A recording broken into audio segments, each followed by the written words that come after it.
Jadi saudara dihadirkan oleh kuasa dari pemohon. Siap. Silahkan dari kuasa pemohon. Baik, terima kasih Majelis Hakim yang mulia. Yang saya muliakan Bapak Komjen Polisi Purnawirawan. Cukup yang terhormat atau nama sajalah. Yang mulia beliau depan. Yang terhormat Bapak Susno Duaji. Siap. Dari kurikulum PT Bapak punya pengalaman kurang lebih 35 tahun sebagai Polri, anggota Polri. Siap. Di antaranya pernah menjadi penyidik, Kapolres, Kapolda, terakhir jabatan sebagai Kabar Eskrim ya Pak. Siap. Bapak juga pernah jadi Ketua PPATK Republik Indonesia. Wakil Ketua PPATK. Baik Pak. Sepak terjang Bapak dalam keilmuan pengalaman sebagai pembicara di televisi membuat kami tim pengacara dan Sakatata dan keluarga merasa mendapat perlindungan dan kenyamanan karena komentar-komentar pendapat-pendapat ilmiah dan idealis Bapak, termasuk ketika Bapak yakin sekali Peggy akan bebas. Kemudian Bapak menantang beberapa melakukan suatu sayembara apabila bisa membuktikan bukti pembunuhan dan pemerkosaan itu Bapak akan kasih hadiah 10 juta, betul Pak? Bukan menantang ya, tapi gemes ngajak ya kan. Karena kalau menantang itu kan ada lawan. Siap. Ini saya nggak ada lawan gitu. Silakan. Mengajak. Kenapa Bapak begitu gemes sehingga Bapak ingin mengajak orang membuktikan apakah benar sehingga putusan dari tingkat pertama sampai penyidikan itu apa kira-kira yang mengganjal di hati Bapak tentang pembunuhan Vina dan Eki di Cirebon 2016 lalu? Seingat saya waktu itu Bapak bukan menjadi Kapolda di Jawa Barat, karena Bapak jadi Kapolda di Jawa Barat tahun berapa Pak? 2008 saya Kapolda di sini. Di Jawa Barat ya. Sampai 2019 adalah 9. Tidak, pertengahan 2008 saya pindah jadi Kabar Eskrim. Siap. Kami lanjutkan Pak. Apa yang membuat Bapak begitu tertarik bahkan mengajak untuk membuktikan?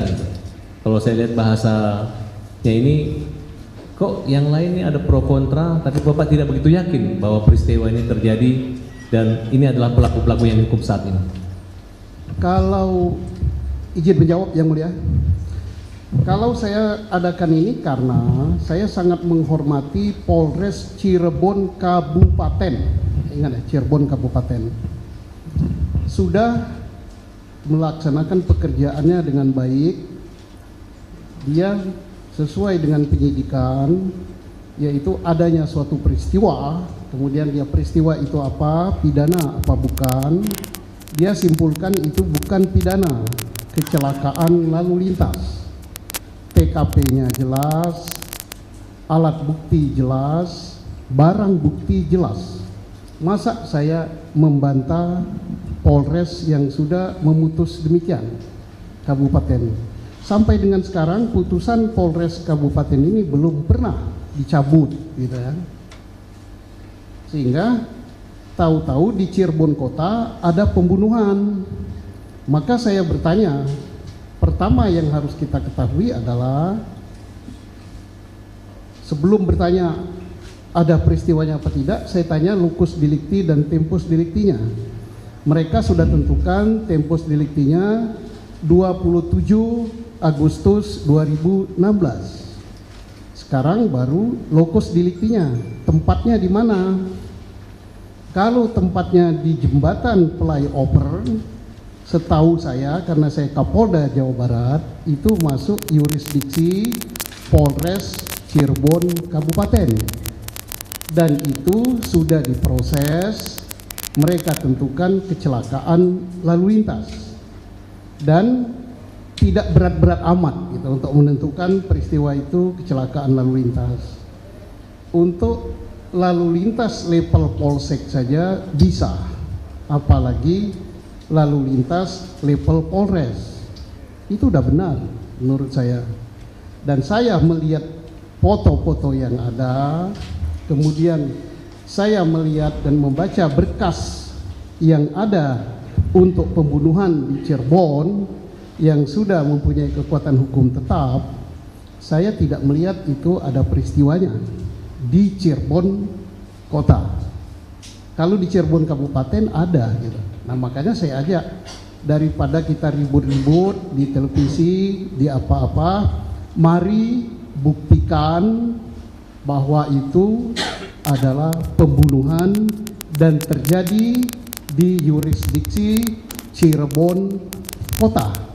Saya beri hadiah 10 juta tunai dari uang hasil saya jual kopi ditambah uang pensiun halal itu. Ya. Baik, artinya Bapak sangat menguasai situasi materi daripada peninjauan kembali yang kami ajukan hari ini. Walaupun pertanyaan ini pertanyaan pembuka, tapi Bapak sudah memberi satu pencerahan yang luar biasa buat kami. Pada tanggal 27 itu terjadi satu peristiwa yang dimana ada 3 lokus deliktinya di 3 tempat. Yang menjadi pertanyaan kami adalah 3 tempat di mana sebelum diajutin? Kabupaten apa kota? pertama kecelakaannya itu di kabupaten pada tanggal 27.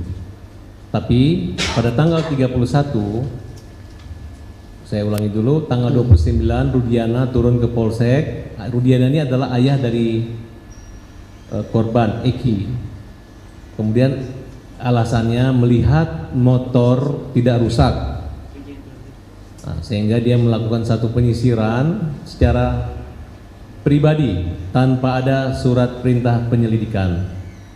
Kemudian bertemulah dengan Ayep dan Dede di lokasi sekitar jembatan flyover Talun.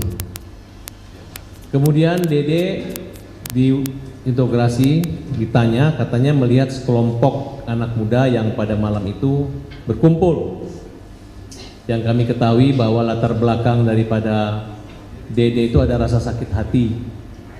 Ya, Dede Ayep rasa sakit hati karena pernah dikeroyok karena ada masalah skandal wanita.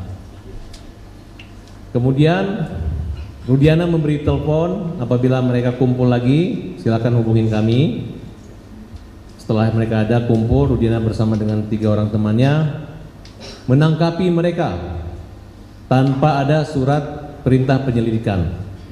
Kemudian melakukan integrasi dan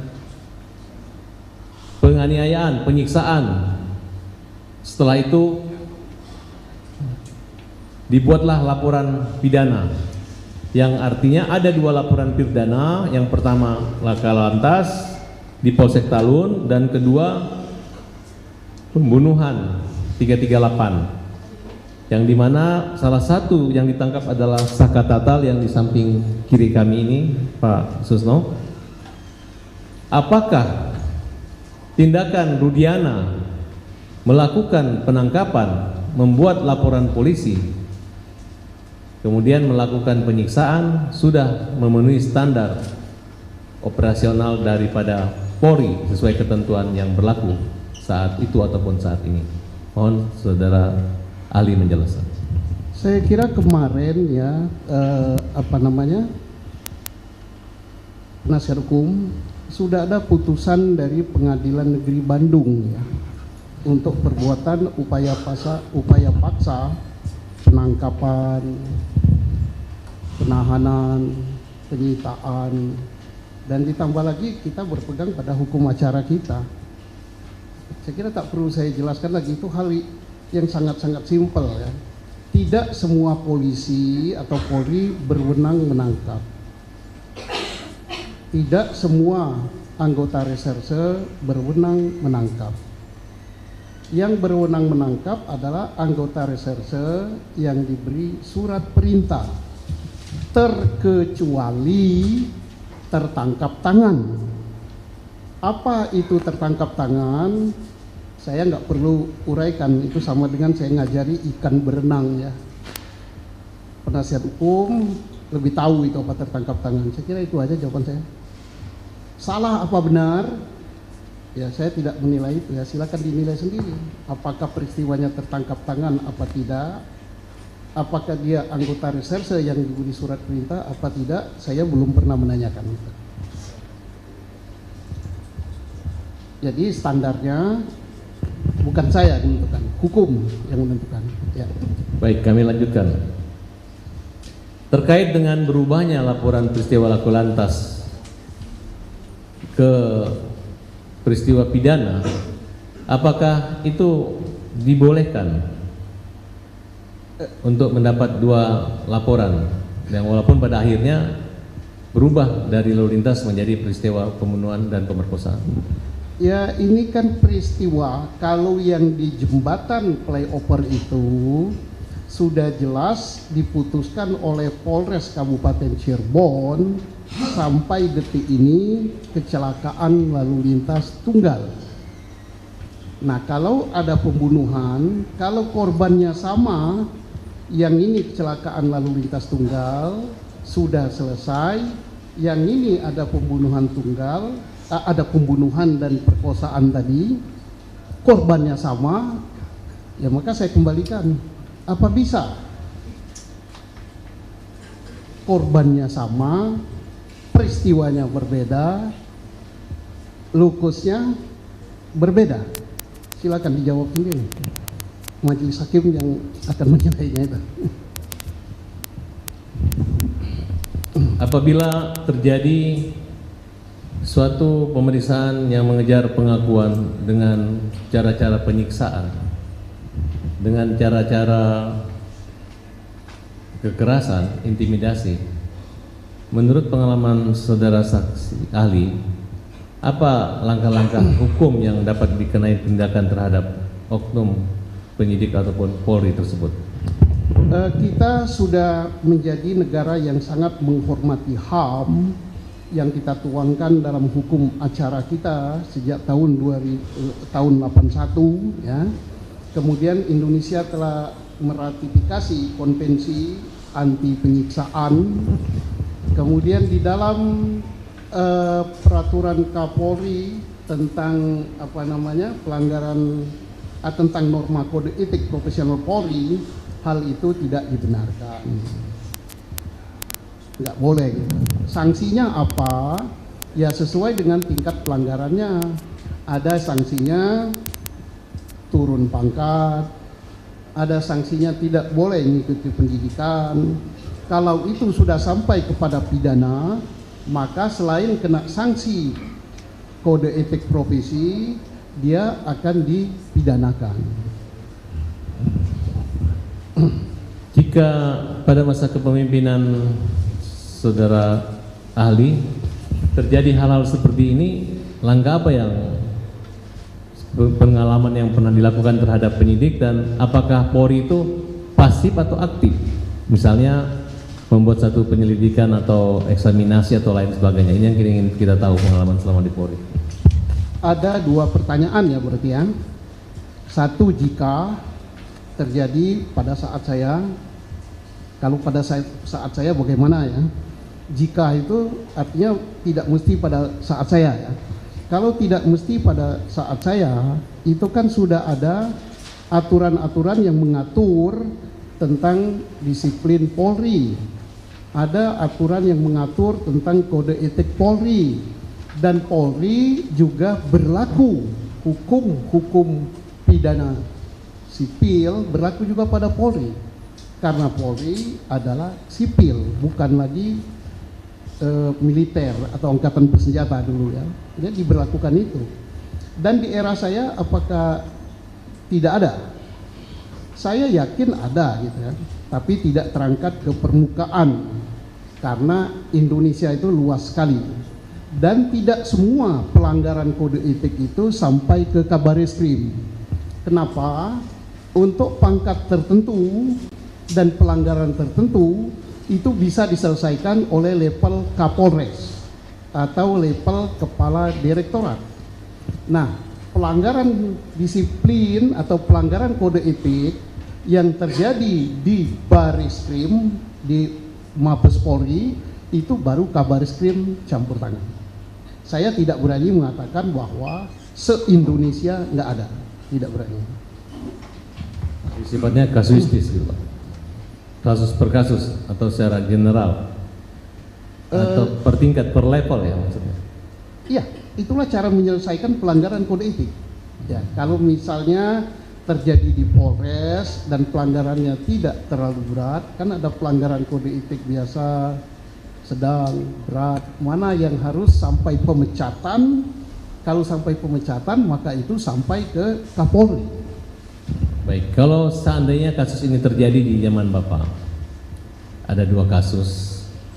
Kami dari pihak pemohon peninjauan kembali ingin minta dihadirkan saksi polisi yang mengolah TKP. Prosedurnya gimana? Mintanya ke atasannya, dan apa dampak buat atasannya yang tidak mendukung atau menghadirkan atau hadir di pengadilan untuk menyerahkan bukti awal yang memang hanya dimiliki oleh polisi.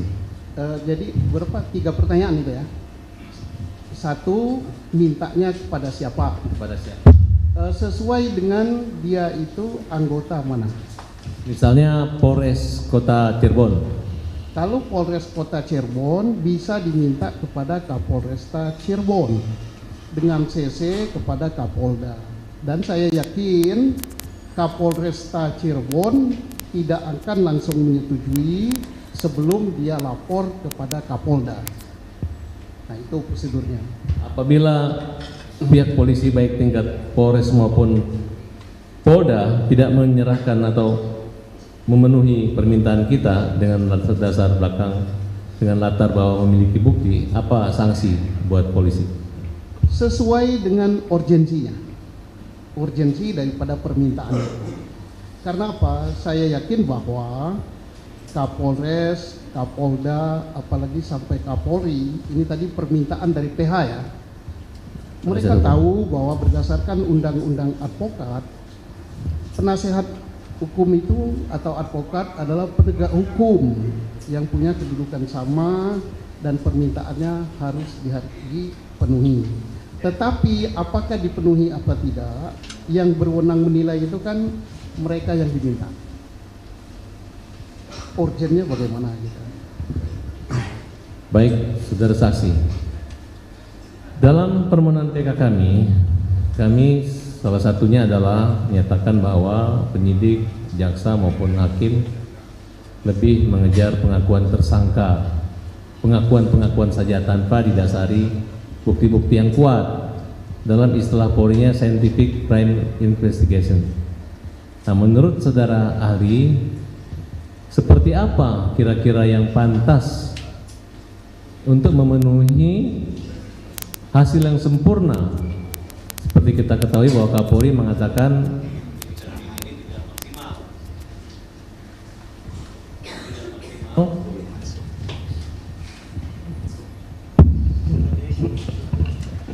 kira-kira pengalaman saudara ahli seperti apa yang pantas dan apa-apa aja termasuk langkah alat bukti apa aja yang harus sempurna agar tidak ada lagi keraguan masyarakat terhadap kasus ini.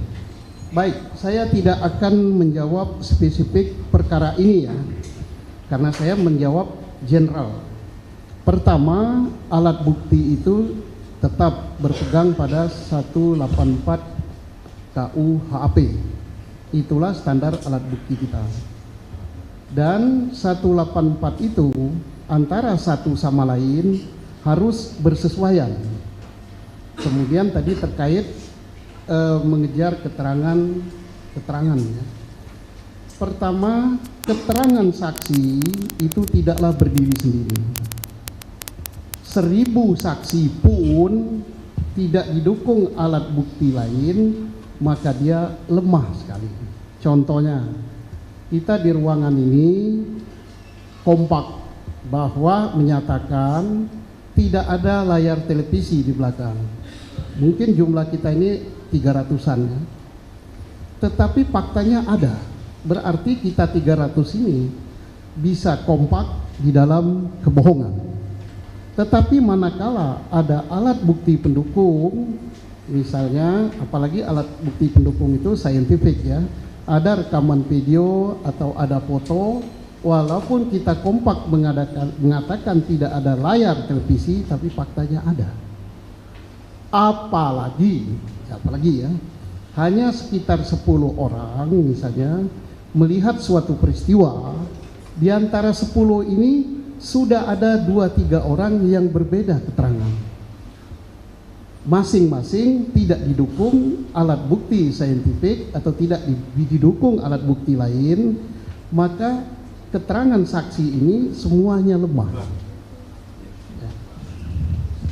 Kalau selama ini Bapak jadi kepala polisian itu untuk standar terpenuhnya itu berdasarkan hasil yang maksimal atau yang penting asal jaksa P21 limpahkan aja berkas? Alhamdulillah, kalau pengalaman saya ya, ini saya tidak berbicara kasus ini. Pengalaman saya, insya Allah tidak ya, yang ditangani Mabes Polri. Silakan ditanya bagaimana kita menangani kasus besar Senturi, bagaimana kita menangani kasus besar bom CB Marriott, bagaimana kita menangani kasus-kasus teroris yang bertaraf internasional. Semua kita lengkapi dengan alat bukti saintifik.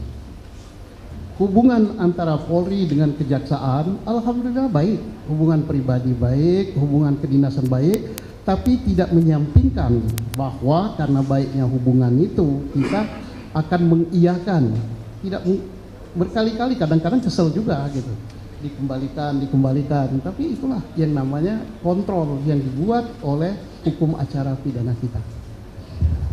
Apa sanksi moral ataupun sanksi hukuman bagi penyidik yang tidak memenuhi prosedur tersebut sehingga yang berdampak dengan nama baik, mungkin ketidakprofesionalan Polri, baik secara pengalaman Bapak sebagai pimpinan maupun Polri pada umumnya? Sanksinya kalau tidak memenuhi alat bukti ya pasti ditolak oleh beliau-beliau ini, ditolak gitu. Nah, sanksi kalau ternyata kemudian hari, kalau ini jika ya, andai terjadi kong kali kong antara penyidik, penuntut, ya mungkin sampai ke hakim, ini kita berandai-andai, jangan dikatakan saya nuduh. Ya jelas masing-masing institusi akan memberikan sanksi ya. Polri dia punya kode etik dan punya propam, kejaksaan pun saya yakin ketat sekali mereka, pengadilan pun demikian. Dan kita berharap memang harus diberi sanksi kalau kita mau menjadi negara hukum yang baik. Apakah hal ini terjadi? Ya bisa saja, wong manusia. Ini andai ya. Saya tidak menukik pada satu kasus. Saya cukup sementara. Dilanjut yang mulia. Saudara Ali, Kapolri dalam sambutan pada acara penutupan wisuda Sekolah Tinggi Ilmu Kepolisian Kamis 20 Juni 2024 yang dibacakan Wakapolri menyatakan bahwa perkara pindah pembuktian awal tidak didukung oleh Scientific Crime Investigation. Apa arti dari Scientific Investigation, penyelidikan dan penyidikan? Ya. Scientific Crime Investigation itu adalah bukti pendukung yang tidak bisa terbantahkan. Contohnya apa? Sidik jari. Karena sampai dengan sekarang hampir 6 miliar penduduk dunia tak ada yang sama. Yang kedua, DNA. Itu diakui oleh dunia, itu tak terbantahkan. Bahkan DNA dari kita ini bisa diketahui sampai dengan apakah ada darah Eropa, apakah darah Arab gitu kan. Yang ketiga, tangkapan dari CCTV. Kemudian berikutnya lagi hasil laborat, darah dan sebagainya. Itu termasuk HP. HP itu dia akan membicarakan atau memberitahu di mana posisi seseorang pada waktu tertentu, jam tertentu. Karena HP itu punya email dan HP itu sinyalnya terhubung kepada sinyal BTS. BTS itu tiang yang tinggi-tinggi. Nah, itulah yang digunakan oleh Polri untuk nangkap seorang teroris. Bahkan gardu tempat kita ngambil uang itu ATM ya. ATM itu bisa digunakan saintifik. Tertangkapnya teroris besar zaman saya Bareskrim dulu karena dia sering menarik duit di ATM tertentu dan kita pantau dari rekeningnya bahwa rekening itu ditarik biasanya di ATM nomor sekian. Kita cocokkan dengan layar itu kan ada CCTV-nya. Oh itu yang narik. Nah jadi teknologi-teknologi inilah yang berbicara, termasuk kimia forensik, fisika forensik, itu sulit terbantahkan. Maka di Amerika atau negara-negara maju, yang pertama itu dicantumkan bukan keterangan saksi, tapi physical evidence. Ya, jadi itulah yang harus ditemui. Nah, terkait dengan pernyataan Kapolri, Kapolri adalah seorang pimpinan Polri. Dia berbicara berarti dia mewakili lembaga itu. Kapolri pertama jelas tidak sembarang bicara. Nah, persoalan berikut, apakah pembicaraan Kapolri itu karena tertuju kepada kasus Pina? Saya tidak menilai, tetapi silakan dari penasihat hukum, silakan Pak Jaksa, silakan hakim menilai berkasnya. Karena saya yakin kita hadir di ruangan ini tidak ada satupun yang punya niat untuk menghukum orang yang tidak bersalah. Benar kan? Termasuk penonton di situ. Tidak ada satupun kita di sini yang berniat untuk membebaskan orang yang bersalah. Sama saja niat kita, tapi mungkin sudut pandangnya yang berbeda. Ya silakan dinilai berkas itu. Apakah di berkas satu, ada 3 berkas ya kalau saya, apakah ada bukti saintifik itu? Apakah ada sidik jarinya? Apakah ada tangkapan CCTV? Apakah ada DNA? Apakah ada hasil laborat? Izin untuk stop yang mulia. Apa saya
berarti penyidik Polres Cirebon harus mempunyai bukti sidik jari. Kalau sidik jari itu tidak ada, bagaimana menurut pendapat ahli? Tidak harus sidik jari ya. Tangkapan video juga bukti saintifik. Tidak ada itu bisa juga DNA. Karena kalau tidak salah di sini ada pasal tentang perbuatan terhadap anak ya. Nah di situ ditemukan sperma misalnya. Dari situ kan bisa dicek sperma itu apakah sperma satu orang, apakah sperma 13 orang ya, tersangka 13 laki-laki ada berapa di situ? 13 tersangka tambah 1 korban 14 ya. Apakah sperma itu sperma 14 orang? Nah, jadi artinya bisa dilihat dari situ juga. Tidak dari situ bisa juga dilihat dari HP. Tidak dari HP bisa dari foto. Foto itu belum tentu dari HP dia kan. Bisa juga dilihat dari video. Video belum tentu dari HP. Nah, dari sana sudah hal-hal itu adalah saintifik. Bisa juga dilihat dari kimia forensik atau fisika forensik. Kalau peluru kita menggunakan fisika forensik. Baletnya itu dilihat ulirnya berasal dari senjata yang mana. Nah, jadi banyak sekali sebenarnya forensik-forensik yang bisa untuk membuktikan suatu peristiwa. Nah, pertanyaan tadi menohok langsung pada kasus ini. Saya tidak akan menilai, tapi silakan dicek sendiri apakah di dalam berkas itu ada yang terkait dengan forensik-forensik tadi. Ahli, kasus ini kan kasus pembunuhan berencana yang mengakibatkan adanya 7 terpidana seumur hidup. Apa urgensinya penyidik dari pagi-pagi hari atas diri dan Aib telah dilakukan BAP sumpah? Apa menurut pendapat? Baik. Sehingga nggak datang ke pengadilan begitu. Baik, saya tidak akan langsung menohok kepada kasus ini ya. Kalau kasus ini saya nanti tidak netral ya. Jadi setiap kasus apa pentingnya tadi terkait dengan masalah forensik tadi? Ya karena apa hasil kerja Polri itu tidak ubahnya hasil kerja juru masak. Yang akan mencicipinya setelah dites di dalam oleh mungkin direktur oleh siapa, tapi beliau-beliau ini yang akan bermain di pengadilan nanti beliau-beliau ini. Jadi untuk meyakinkan jaksa penuntut maka harus dilengkapi itu. Yang menyatakan harus itu adalah kami di dalam keluarga penyidik itu, supaya berkas itu tidak bolak-balik langsung gitu bisa diterima. Kalaupun di istilah kami di P19 kan itu tidak terlalu sering gitu. Untuk menambah keyakinan. Apa saja kegiatan dan temuan yang harusnya penyelidik dan penyidik dapat untuk merumuskan terjadinya tindak pidana pembunuhan, sementara pada peristiwa yang diduga pembunuhan tidak ada saksi mata? Jadi begini, pelajaran paling mendasar bagi seorang anggota reserse itu, baik bintara reserse, perwira pertama, pamen sampai dengan senior reserse, adalah definisi daripada penyelidikan. Baru definisi penyidikan. Penyidikan itu apa sih? Upaya yang dilakukan oleh penyidik. Untuk apa? Membuat terang suatu peristiwa. Ini basic sekali. Peristiwanya apa? Kalau peristiwa ini adalah terjadinya ditemukan 1 orang meninggal ya. Yang meninggal 1 ya. Di jembatan flyover. Misal ya. 1-nya masih hidup. Oke, saya tidak langsung ke kasus ini saja. Jadi peristiwanya dulu, ada nggak peristiwanya? Setelah ada peristiwanya, baru dengan alat bukti yang ada ditentukan peristiwa itu pidana apa bukan. Di mana mencari alat bukti? Kami diajari yang namanya triangle evidence, yaitu di TKP. Di situ ada korban, di situ ada saksi, di situ ada barang bukti yang lain ya, seperti misalnya apa? Ada senjata, ada sepeda motor, ada helm dan sebagainya, ada HP, Nah, itulah yang nantinya akan berbicara membuktikan bahwa ini pidana. Kalau pidana, pidananya apa? Jadi tidak bisa langsung ditentukan ada peristiwa, misalnya peristiwanya ada penganiayaan atau ada penusukan, baru dicari TKP-nya, baru dicari alat buktinya. Itu tidak bisa. Kita akan kesulitan sendiri nantinya. Ya. Baik, terima kasih. Ahli, kita lanjutkan. Langkah awal apa yang harus dilakukan oleh penyidik reskrim berkaitan dengan diketemukannya korban tindak pidana pembunuhan di lokasi korban pembunuhan tersebut diketemukan? Menurut bagaimana? Tidak mungkin peristiwa itu akan disebut pembunuhan, ya. Karena untuk menyatakan pembunuhan harus tahu dulu peristiwanya. Polisi tidak mungkin dia akan katakan kecuali tertangkap tangan, ya. Ditemukan misalnya jenazah entah 2 entah 3 di suatu tempat, kemudian polisi tadi atau penyidik tadi akan mencari alat bukti di sekitar TKP. Apa alat bukti? Siapa saksi yang mengetahui? Kemudian saya katakan tadi ada enggak HP di situ, ada darah di situ, ada senjata di situ, segala macam. Kemudian setelah pulang ke kantor itu diolah. CCTV memberikan tangkapan layar apa, kemudian dari barang bukti di situ menghasilkan sidik jari apa tidak. Nanti sidik jari itu akan dicocokkan dengan sidik jari lain. Baru dia tentukan setelah gelar perkara, oh ini pembunuhan. Baru dicari siapa pelakunya. Siapa pelakunya itu bukan ditangkap orang baru dicocokkan, tapi dengan alat bukti itu kita bisa tahu oh pelakunya ini.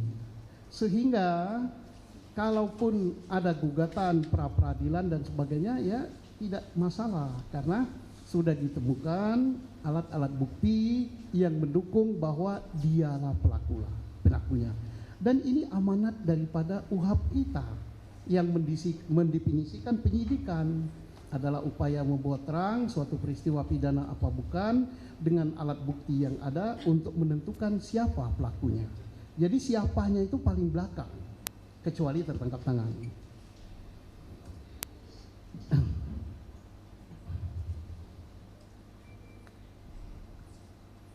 Bagaimana menurut ahli jika sebelumnya atas korban tersebut telah disimpulkan bukan korban dari adanya tindak pidana pembunuhan, melainkan karena kecelakaan lalu lintas, apakah perlakuan tindakan dari penyidik itu sama?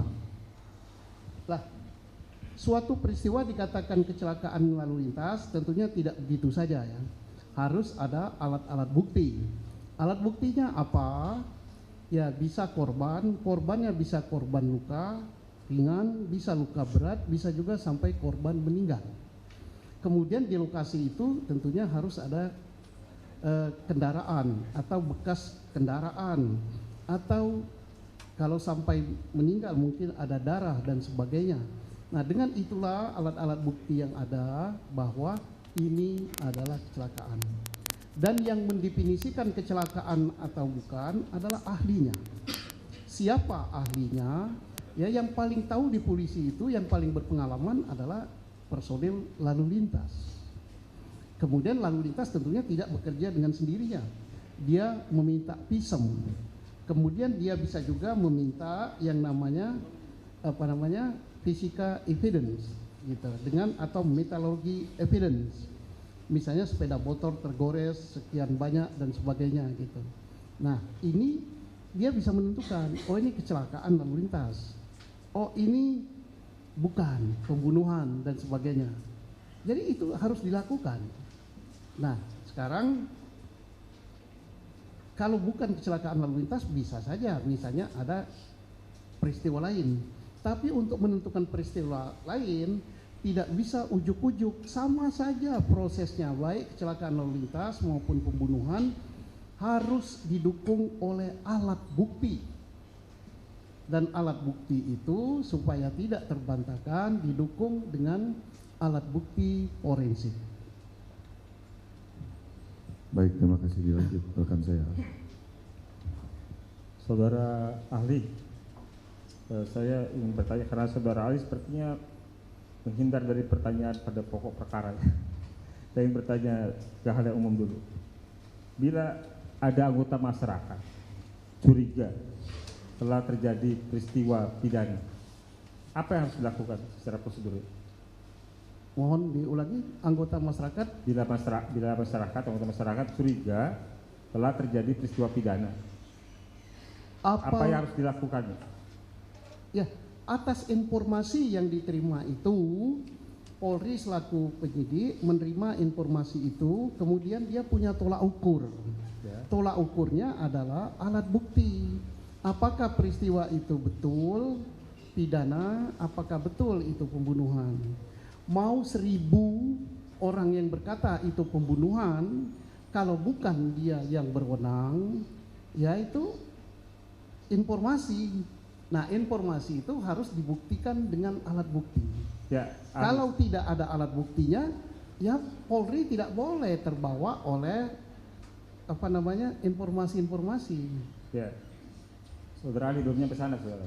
Gimana? Tapi belum sampai sana, belum sejauh itu. Ya. Jadi pertanyaan saya, ini masyarakat ada mencurigai terjadi peristiwa pidana, dia harus melakukan apa? Lapor ke polisi, ya Pak? Gitu Pak Ali? Jadi hukum di negara kita ini tidak berdasarkan kecurigaan ya, tapi Ya. berdasarkan pembuktian, standar pembuktiannya jelas. SOP bekerja pun sudah diatur di dalam guidance box kita, yaitu hukum acara. Silakan siapa yang merasa gitu lapor. Ya, lapor polisi. Ya, Setelah dia lapor polisi ahli, apa langkah yang akan dilakukan oleh pihak kepolisian dari laporan tersebut? pertama menganalisa laporan itu memenuhi syarat apa tidak, unsurnya sudah lengkap untuk melakukan tindakannya apa? Tindakan penyelidikan. Ya. Untuk menyelidik peristiwa itu, setelah lengkap ya minimal 2 alat bukti baru ditingkatkan menjadi penyidikan. Sepengetahuan ahli, kegiatan penyelidikan itu apa saja? Lingkup ruangan penyelidikan. Penyelidikan itu sebelum dilakukan penyidikan. Ya, lingkup kegiatan penyelidikan. Kegiatannya untuk ternyata misalnya kita mencari alat-alat bukti, menambah informasi, itu masih dalam penyelidikan.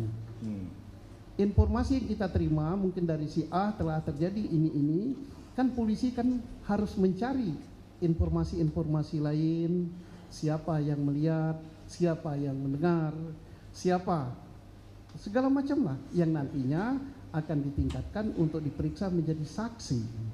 Ya. Kalau sudah memeriksa saksi, surat pro justisia itu sudah penyidikan. Kapan menjadi penyidikan?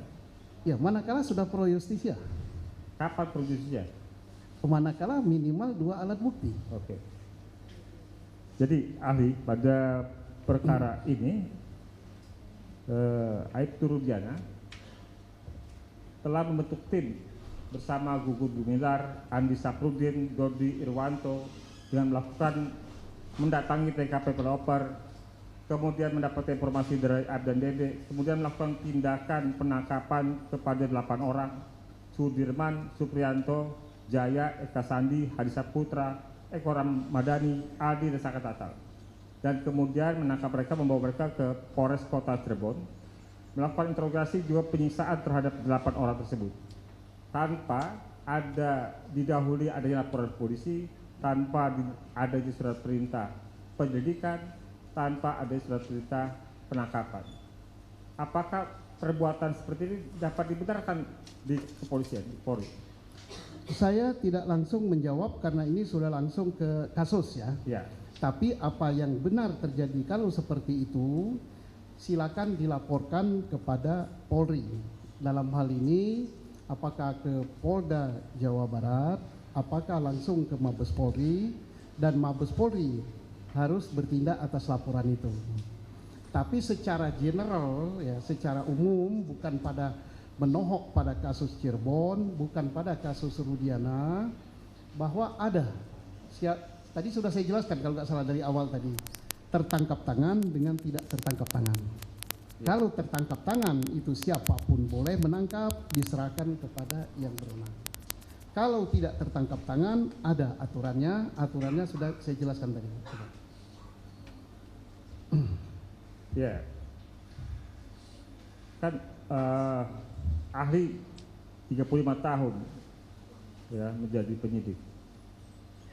pertanyaan kami, apakah hal seperti itu dibenarkan selama ahli menjabat dengan jabatan terakhir Kabar Reskrim? Saya katakan bahwa apapun yang dilakukan yang menyimpang dari UHAP, hukum acara, itu guidance box yang paling besar, termasuk menyimpang dari keputusan Mahkamah Konstitusi terkait dengan penyidikan alat bukti, apapun yang menyimpang dari Kapolri atau peraturan Kapolri terkait dengan masalah penyelidikan dan penyidikan, ya tentunya tidak dibenarkan oleh siapapun, dimanapun dalam lingkup Polri, bukan hanya di Cirebon saja ya, seluruh itu tidak boleh. Nah mungkin kalau bagaimana terjadi di Cirebon, ya saya sudah katakan seluruh Indonesia tidak boleh seperti itu. Nah apakah mungkin hal itu terjadi? Yang namanya satuan yang besar, Polri itu 400.000 lebih gitu. Anggota reskrimnya 100.000 lebih. Ya mungkin saja, saya tidak berani menyatakan tidak mungkin terjadi. Ya semuanya serba mungkin gitu. Ya. Pada perkara Sakatatal ini, Pak Ahli, dari putusan yang ada bisa kita baca bersama. Sebagai tadi mana ahli singgung soal scientific crime investigation, di pada 3 perkara nomor 16, 3 dan 4 tidak ada bukti sidik jari, tidak ada bukti DNA, tidak ada bukti CCTV, tidak ada hasil lab, tidak ada hasil handphone atau percakapan, tidak ada juga foto. Dengan banyaknya yang kosong dari scientific investigasi ini, scientific crime investigation ini, kalau dalam posisi ahli sebagai penyidik, apakah perkara dengan perkara pembunuhan atau pemerkosaan yang tidak didukung oleh scientific crime investigation bisa naik ke tingkat penyidikan? Pertanyaan ini karena sudah menohok pada kasus, tidak saya jawab, tapi saya yakin ini dicatat oleh Yang Mulia. Ya. Jadi biar Yang Mulia yang mencatat, yang meneruskan pada itu. Saya akan berupaya untuk tidak sampai ke to the point kasusnya. Oke. Saudara ahli, apabila dalam suatu perkara pembunuhan ada dilakukan oleh lebih dari 1 orang, ya, dilakukan oleh 10 orang, kita nggak sempurnakan sebagaimana kasus 10 orang, sementara ada 3 lainnya berstatus DPO. Pembunuhan itu kemudian dirumuskan sebagai 340 pembunuhan berencana, namun unsur perencanaan dan mens rea dilekatkan semua pada DPO. Ketika 7 tersangka diperiksa sehingga sampai dengan proses kasasi itu terbukti bersalah. Kemudian hari kepolisian menyatakan 3 DPO itu fiktif, sementara unsur perencanaan 340-nya ada pada 3 DPO termasuk mens rea yang motif. Atas hal tersebut, pendapat ahli, apakah unsur 340 yang telah menjebloskan 7 terpidana lainnya itu masih bisa terpenuhi dengan dinyatakannya oleh polisi sendiri bahwa DPO itu fiktif?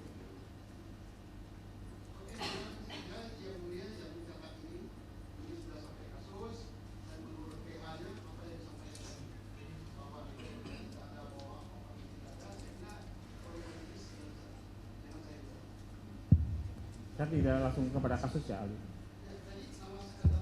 Tidak disebut, nggak disebut. Tidak ada, saya tidak menyebut nama. Contoh kasus, jadi Ya, begini. saya tidak menyebut nama. Saya lebih general lagi ya.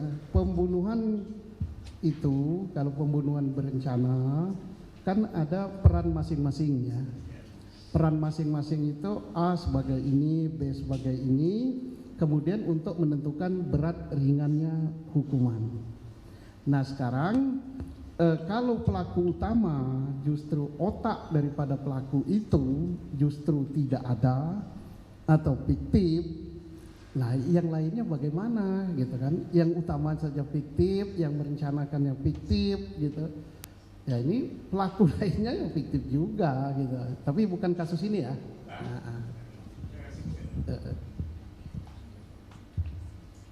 Jadi nyarinya bagaimana itu seperti apa maksudnya ahli? Bisa dijelaskan nggak? Ya, pelaku utamanya nggak ada, yang berperan membunuhnya nggak ada, yang berperan merencanakan nggak ada. Ya. Ya, pelaku lainnya ya nggak ada juga gitu kan. Ya. Ya. Saya tambahkan lagi. Apabila di suatu kasus itu yang sudah dinyatakan terbukti dengan keterangan saksi-saksi sudah dihadirkan dalam persidangan yang memberatkan para tersangka sehingga mereka menjadi terpidana. Kemudian para saksi diantaranya itu mencabut keterangannya dan menyampaikan keterangan yang dulu diberikan ketika di persidangan yang membuat para pelaku dipidana adalah keterangan palsu. Apakah dengan hal ini peristiwa yang dinyatakan sebagai peristiwa pidana itu masih dapat dipertanggungjawabkan atau mempunyai nilai akuntabilitas di konteks penyelidikan dan termasuk proses peradilannya? Hukum acara kita telah memberikan suatu jalan ya, satu gate, gerbang. Kalau terjadi peristiwa seperti itu, bagi siapa yang merasa dirugikan, baik langsung atau melalui penasihat hukumnya, advokat dapat melakukan kalau dia sudah punya kekuatan hukum tetap, yaitu peninjauan kembali. Kalau belum sampai ke level itu kan ada pintu kasasi, ada pintu juga banding. Ya. Ya, jadi apa yang disampaikan tadi, nah itu menjadi pertimbangan oleh majelis untuk apakah keberatan daripada tersangka yang tadinya sudah menjadi terpidana pada level mana itu untuk dipertimbangkan. Nah, tergantung bukti-bukti yang diajukan serta dalil-dalil yang disampaikan. Ya. Oke, ahli, saya ingin tanya, saya tidak menyebut kasusnya ahli ya, supaya ahli tidak keberatan menjawab. Kalau pada suatu kasus, ya, pada suatu kasus pidana, perkara pidana pembunuhan, saya tidak menyebutkan wilayah dan nama, ya.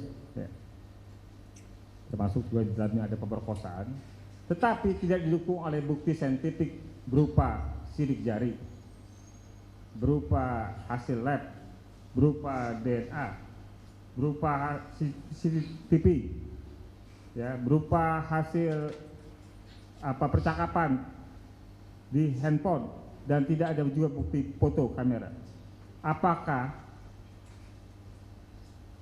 perkara seperti itu bisa atau layak atau memenuhi syarat untuk kemudian dinyatakan lengkap P21? Kita nilai alat bukti yang lain kan, urutannya 184 itu paling atas keterangan saksi.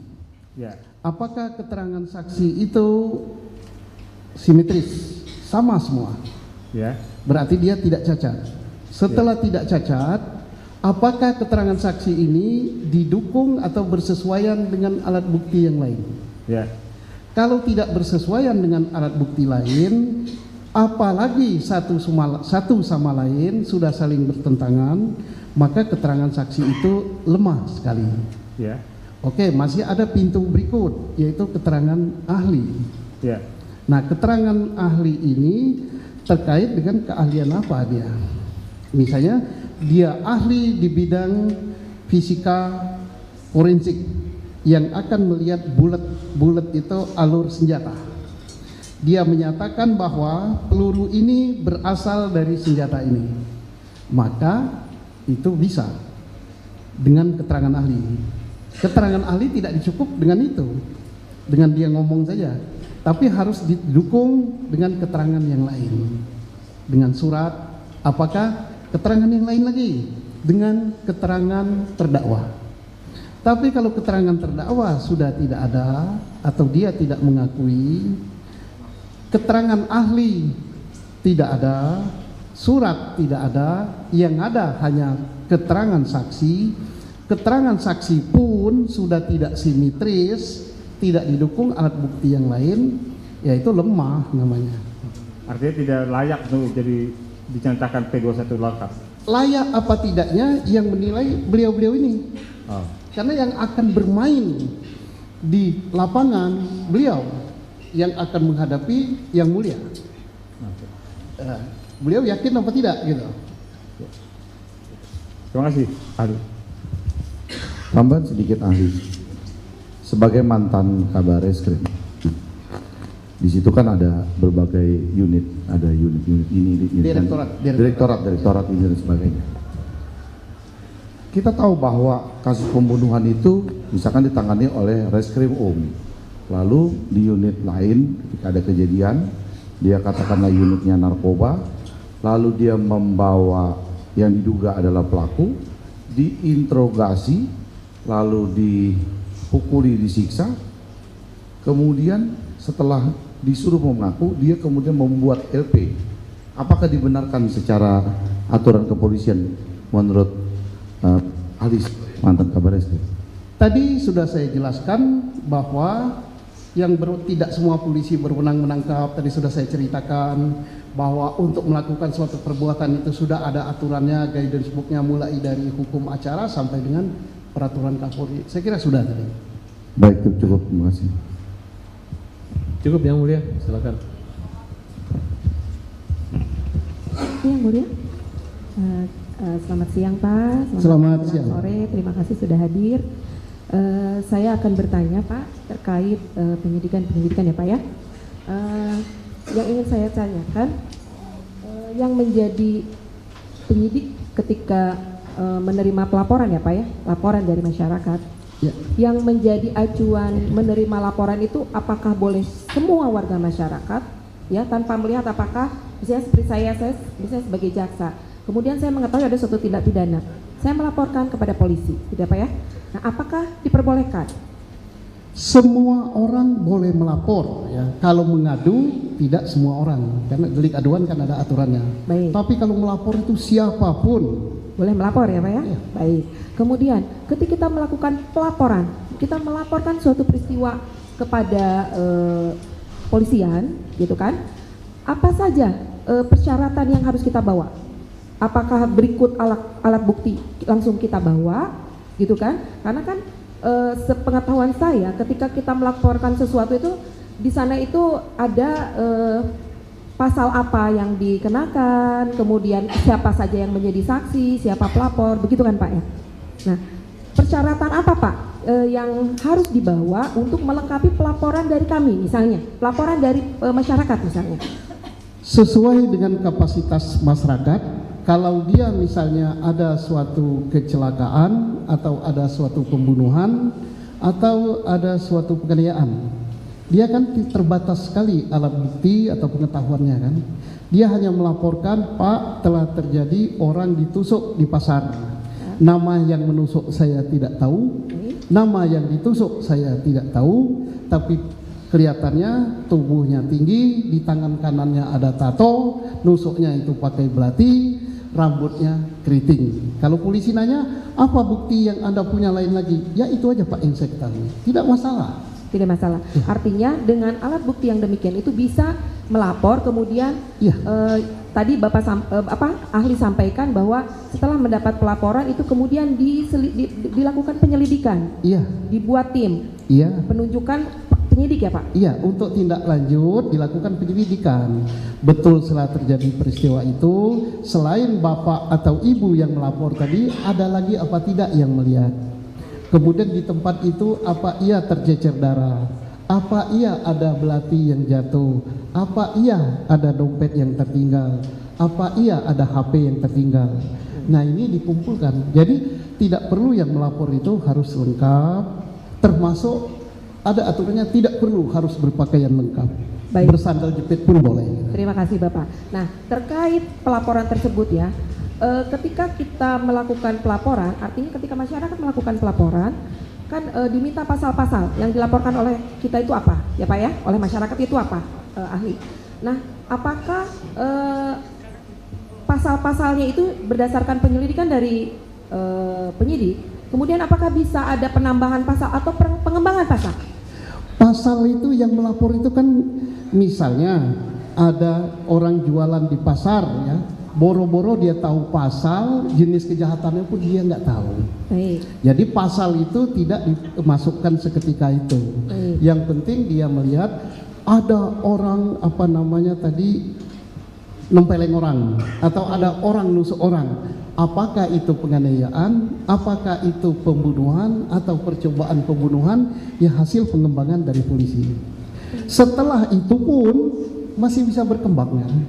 Polisi kan koordinasi sama yang akan bermain di pengadilan dengan jaksa penuntut yang sudah ditunjuk. Benar nggak kami sudah menentukan pasal ini dengan ini, kan masih bisa berkembang. Baik, artinya kan dari hasil penyelidikan yang dilakukan oleh penyidik, kemudian bisa timbul pasal-pasal baru atau pasal-pasal lain. Iya. Nah, kemudian yang ingin saya tanyakan, prosedur untuk bahwa itu penyidik melakukan melakukan penyidikan di tingkat kepenyidikan, kan ada yang namanya SPDP. Iya. Kemudian selanjutnya dikirim kepada kami. Iya. Nah, yang saya ingin ketahui Pak, untuk menuju kepada SPDP yang dikirim kepada kejaksaan, nah prosedural untuk maju ke sana itu apakah dilalui gelar perkara? Jelas. Atau misalnya untuk menetapkan suatu tersangka itu apakah dilakukan gelar perkara? Mohon izin bisa menjelaskan. Harus. Karena penyidik ini kan pikiran satu orang. Kalau penyidik langsung melaporkan itu, nanti kepala unitnya, kasatnya nggak kerja dia.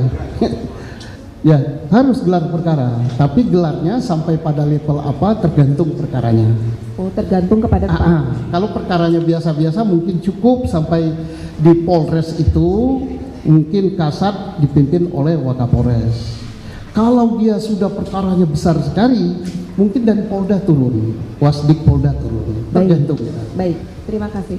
Kemudian gini ahli, apa prosedur ketika di daerah, misalnya di suatu daerah ada suatu tindak pidana? Karena kami ada menangani beberapa perkara itu, ada pelimpahan dari Polres kepada Polda Jawa Barat. Nah, apa prosedur pelimpahan dari Polres kepada Polda Jawa Barat? Nah, apa yang menjadi tolak ukurnya? Kemudian apa yang menjadi persyaratannya? Terus mengapa harus ditarik oleh Polda Jawa Barat? Apakah ada kriteria tertentu? Mohon dijelaskan. Oke, jadi peralihan perkara ya yang mengenai. Baik, ya. Bisa dari Polres dialihkan ke Polda, bisa juga dari Polda diturunkan ke Polres, serba mungkin itu. Nah, pertama tergantung perkaranya. Maksud tergantung perkaranya, kalau perkara itu misalnya di suatu kabupaten atau di satu kota tidak terlalu besar, itu akan menimbulkan kegaduhan, itu bisa saja Polda menariknya. Atau satuan setempat, Polresnya bisa melimpahkan ke Polda dengan berbagai alasan. Nanti pelimpahannya pengadilan yang menyidangkan tergantung lokus delikti daripada perkara itu. Baik, kalaupun misalnya Pak, apakah ada perkara dari daerah ditarik ke Polda Jawa Barat terkait kompetensi wilayah mengadili? Karena Polda Jawa Barat menangani perkara Provinsi Jawa Barat. Iya. Artinya seperti itu ya Pak. Iya.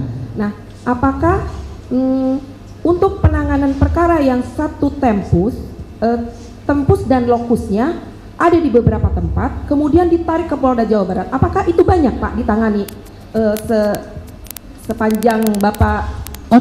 Ada beberapa. Tahun. Misalnya yang menyangkut wilayah antara Jogja dengan Semarang. Di Klaten. Klaten itu dekat sekali dengan Jogja, dekat sekali dengan Jawa Tengah. Bisa itu ditarik ke markas besar, satuan lebih tingginya. Atau antara dua Polres yang berdekatan ditarik ke Polda, bisa. Tetapi penyelesaian kasus itu kemana tergantung TKP-nya. Diserahkan artinya ke kejaksaan mana, dari kejaksaan itu tentunya menyerahkan ke pengadilan mana. Pengadilannya adalah sesuai dengan lokus delikti daripada perkara itu. Artinya beberapa wilayah kabupaten juga, kalau tempus lokusnya di beberapa wilayah kabupaten, artinya bisa ditarik ke Polda Jawa Barat. Baik. Nah, kemudian yang ingin saya tanyakan lagi terkait perkara laka lantas Pak, izin. Sepengetahuan saksi, ketika menangani mohon maaf, sepengetahuan ahli terkait perkara laka lantas, apabila terjadi suatu perkara laka lantas yang pertama kali dilakukan oleh tim dari polisi laka lantas, itu apa Pak? Apakah memfoto lokasi, kemudian memfoto korban, atau seperti apa Pak? Mohon izin penjelasannya. Pertama yang harus dilakukan, jiwa manusia itu nomor satu. Kalau masih ada yang hidup, itu harus segera dilarikan ke rumah sakit. Itu baru nanti diselidiki peristiwanya, apakah kecelakaan, apakah pembunuhan. Ya, tapi kalau tertangkap tangan lakanya bertabrakan gini, ya itu baru nanti dicari. Lanjut. Tabrakan ini disengaja untuk bunuh atau tidak sengaja? Atau tidak sengaja kan karena lalainya. Itu nanti ya. Baik, terima kasih. Kemudian ada satu lagi Pak terkait penetapan DPO ya Pak ya. Di penyidik Pak, sesuai SOP atau proseduralnya yang ingin saya ketahui, untuk penetapan DPO itu apakah ada kriteria tertentu atau DPO itu persyaratannya apa saja untuk bahwa penyidik itu menetapkan DPO atau menetapkan DPB gitu kan? Apa ada persyaratan khusus yang ahli ketahui terkait hal itu? Pertama, orang itu sulit dicari gitu ya, karena misalnya yang seringan-ringannya saya tidak langsung ke kasus ini ya, bukan pembunuhan di Jawa Barat ini. Kan dipanggil dulu, begitu dipanggil sekian kali nggak ada, didatangi, dijemput pun orangnya hilang, baru di DPO kan. DPO pun formulirnya sudah jelas, nama, alias, tempat tanggal lahir, kemudian kalau di Indonesia agama dicantumkan, nama orang tua, pekerjaan, ciri-ciri fisik, misalnya mata sipit seperti saya, gitu, ditulis juga, gitu kan. Kemudian kebiasaan dia, misal apa, terus alamatnya di mana, rumus sidik jari, dan foto. Itu DPO yang lengkap, nanti disebarkan ke seluruh Indonesia. Kalau dia dicurigai akan ke luar negeri, dikirim ke Interpol. Nah, yang ingin saya tanyakan, kebanyakan berkas dari teman-teman penyidik, banyak DPO itu yang tidak ada foto. Nah itu. Nah, apakah makanya tadi saya kembali bertanya kepada ahli, sepanjang ini apakah ada SOP-nya untuk menentukan DPO itu harus berikut dengan sidik jari dan foto? Apakah Jadi, ada yang aturannya di Polri? Aturannya itu harus selengkap mungkin, tapi jangan sampai karena kekurangan kelengkapan DPO-nya tidak ada. Misalnya alamatnya jelas, kan untuk cari fotonya kan gampang zaman sekarang, dibuka di internet. Tidak ada di internet, dia kan pernah sekolah apa tidak? Di sekolahnya.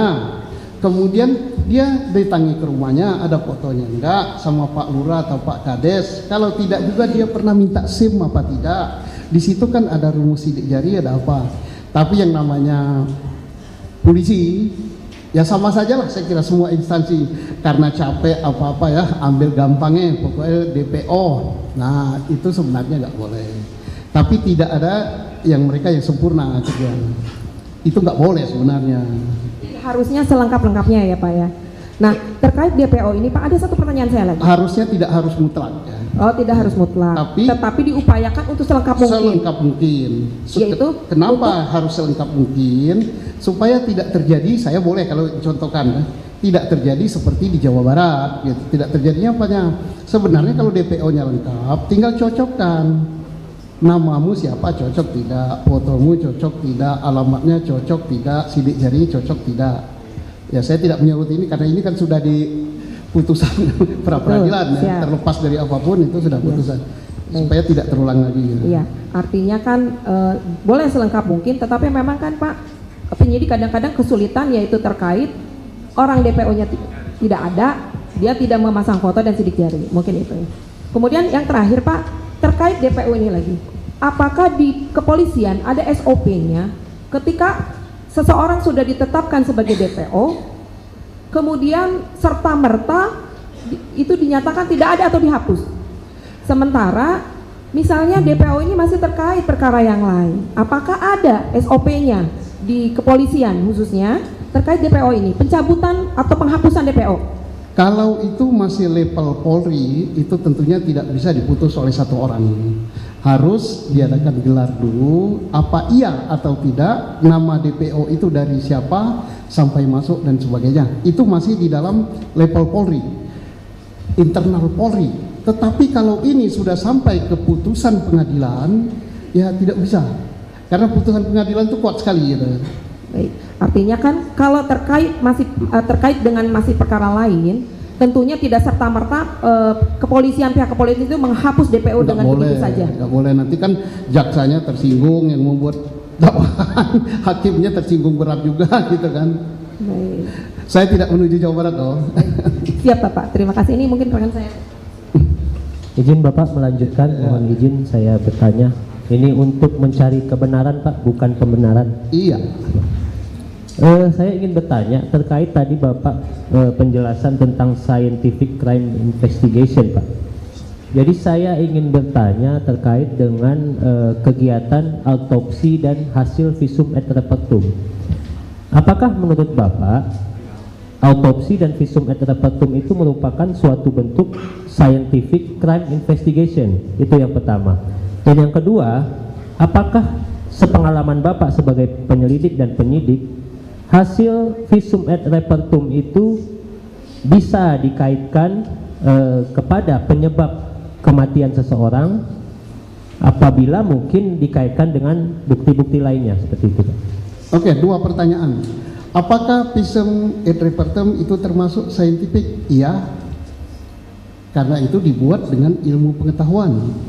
Persoalannya, apakah visum et repertum itu bersesuaian atau tidak dengan alat bukti yang lain? Kalau dia tidak bersesuaian, dia tidak bisa berdiri sendiri. Ya. Sudah, Pak? Tadi satu lagi tadi kedua pertanyaan. Nah, tadi saya tanyakan apakah kemudian sepengalaman Bapak hasil visum et repertum itu sering digunakan penyidik untuk menentukan suatu tindak pidana ataupun penyebab kematian seseorang? Dua pertanyaannya. Ya. Dari yang belakang dulu, apakah penyebab kematian? Tergantung bunyi visum itu. Kalau bunyi visum itu sudah langsung dia menyebut kematian disebabkan karena paru-parunya terendam air, ya berarti penyidik tidak boleh lagi dia membuat tafsiran lain. Tapi kalau misalnya penyebab kematiannya adalah karena trauma benda tumpul, nah itu kan masih ada banyak cabangnya. Apakah benda tumpul itu kepalanya atau kakinya yang mendatangi, benda tumpulnya diam, atau badannya yang diam tapi benda tumpul yang datang gitu. Berarti ada suatu kekuatan yang melakukan benda tumpul itu. Berarti kemudian hasil visum itu dikaitkan dengan keterangan atau alat bukti lainnya ya Pak? Iya. Kemudian, oh baik Pak. Nah kemudian menyangkut hal tadi, bagaimana kemudian ketika dalam suatu penyidikan penyidik menilai bahwa alat bukti yang disajikan itu sudah cukup, dan apakah kemudian ketika itu terjadi bahwa bukti penyidikan sudah cukup, apakah masih perlu dicari alat bukti lainnya sesuai dengan scientific crime investigation tadi? Penyidik tidak boleh mengatakan alat bukti sudah cukup, ya. Yang bisa menentukan sudah cukup dan itu sudah memenuhi untuk pembuktian di pengadilan adalah jaksa penuntut umum. Tidak bisa penyidik. Maka jaksa penuntut umum bisa mengembalikan berkas itu untuk dilengkapi. Tidak bisanya apa? Tidak akan diterima kalau penyidik membuat tafsiran sendiri. Nah, kemudian tadi terkait dengan visum, apakah visum itu biasanya dimintakan oleh Polri kepada dokter atau bagaimana Pak secara otomatis? Visum itu apalagi visum luar dalam ya, itu dimintakan kan menurut hukum acara kita kan oleh penyidik kan, oleh penyidik. Jadi tidak bisa semua orang buat visum, tidak bisa.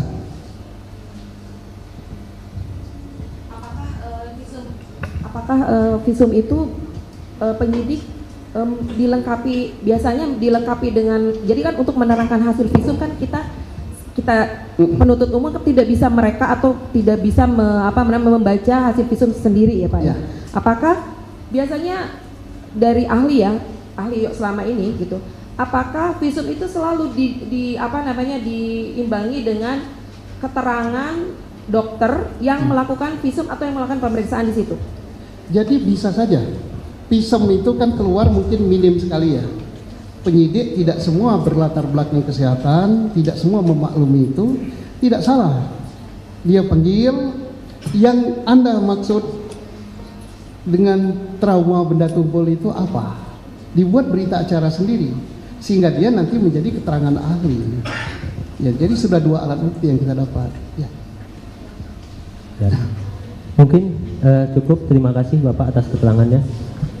Yang mulia, Yang mulia. yang mulia. Kami tambah sedikit. Tolong kacamata hitam diganti dengan yang putih Ini ya. bisa silau ya? Untuk Apanya yang silau? lampunya. Oh, masa silau? Kami juga dari tadi nggak silau. Ya. Maksudnya kalau pakai kacamata hitam, kita nggak tahu apakah tidur atau tidak gitu loh. Siap. Penyimak atau tidak gitu. Begitu juga dengan pengunjung sidang ya, yang pakai kacamata hitam, tolong dibuka. Nah, ya. Ya. Glukoma. Kenapa? Oh, glukoma. Boleh kalau glukoma. Apakah ini glukoma juga? Saya ngantuk aja kalau keterangan. Nah, kan benar kan saya bilang apa? Ya, jelas tidur. Supaya nggak ngantuk saya pakai kacamata hitam. Yang mulia. Kita Baik. semua kacamata hitam semua di sini kan? Baik. Ya. Silahkan lanjutkan. Lama nggak bertanya jadi saya ngantuk. Saudara ahli, Ya. saya minta diterangkan arti P21 itu apa ya kalau istilah polisi itu? P21 itu sebenarnya format ya, surat itu kan masing-masing instansi kan punya nama. Dari instansi beliau ini kalau dulu dia mengembalikan berkas itu kan ada belangko format surat itu namanya P19. P21 itu adalah sesuatu yang dinanti-nantikan oleh penyidik. Kadang-kadang penyidiknya berdoa pakai kemenyan, doa-doanya mudah-mudahan P21 gitu. Artinya pekerjaan penyidik itu sudah benar, perkara itu di take over oleh beliau-beliau ini. Di take over berkas, di take over barang bukti, termasuk di take over tersangkanya.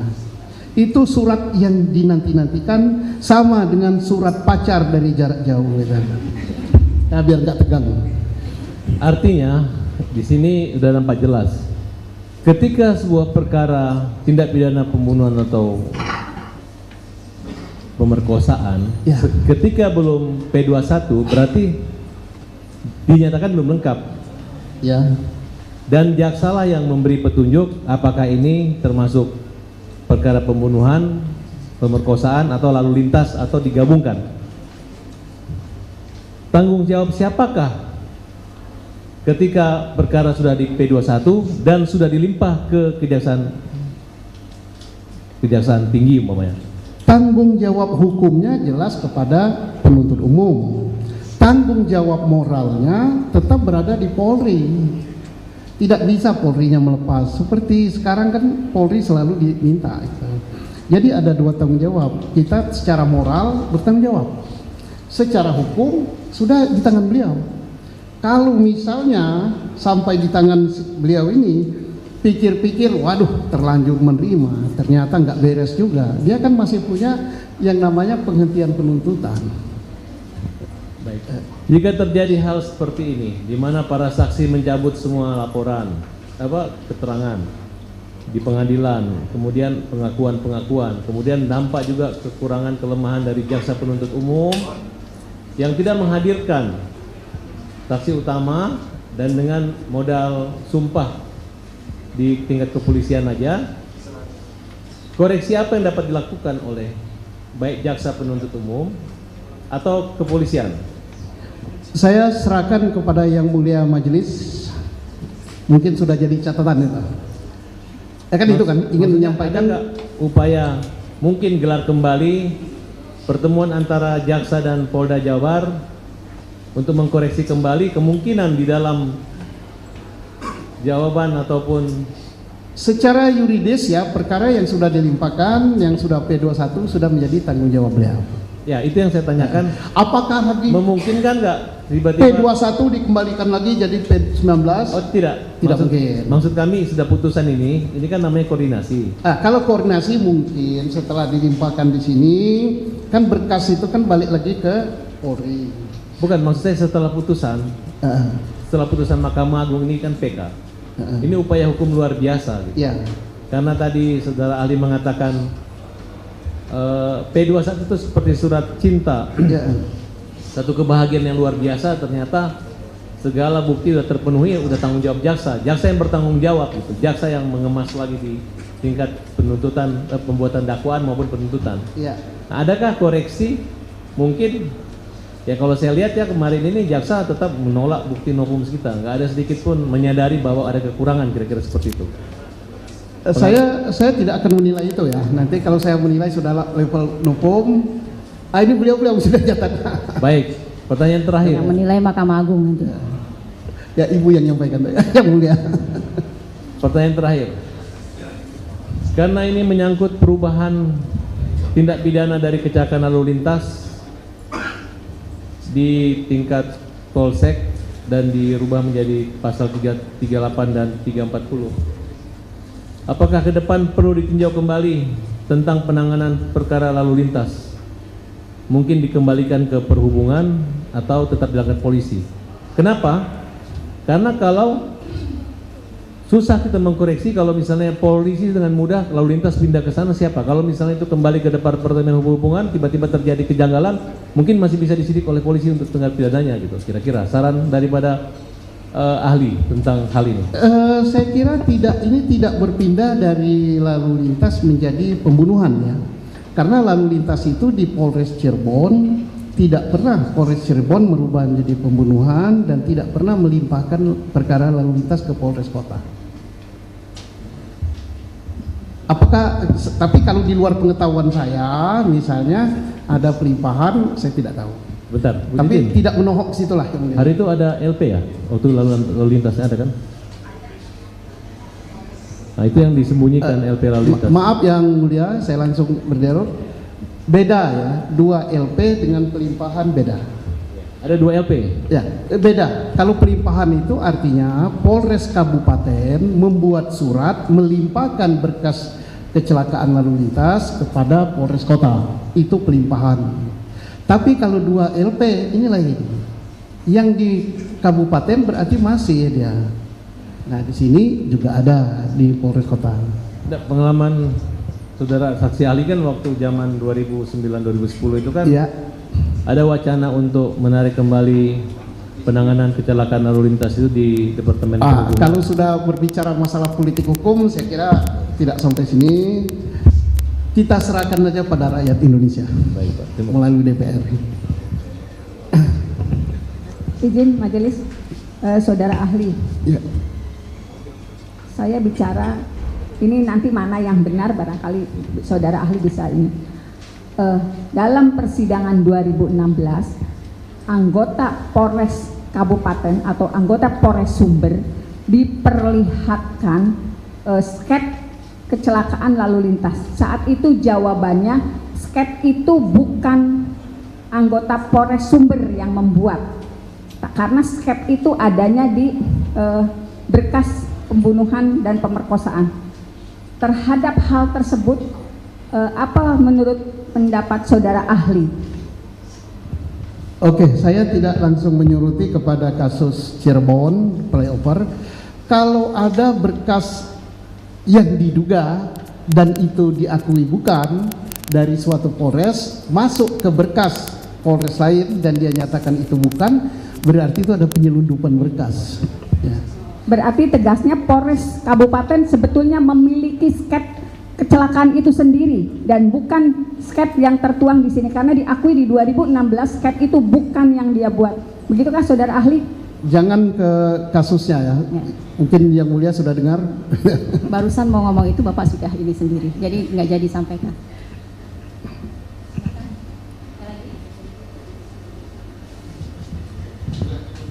Cukup yang mulia. Berikan. Dari kuasa pemohon sudah cukup, dari termohon juga sudah cukup ya. Terima kasih untuk keterangannya sore hari ini. Silahkan KTP. Terima kasih, Pak. Sudah.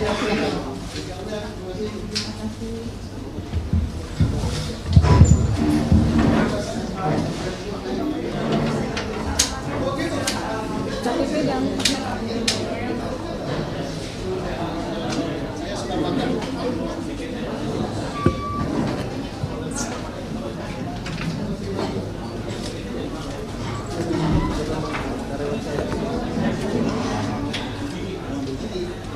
saksi.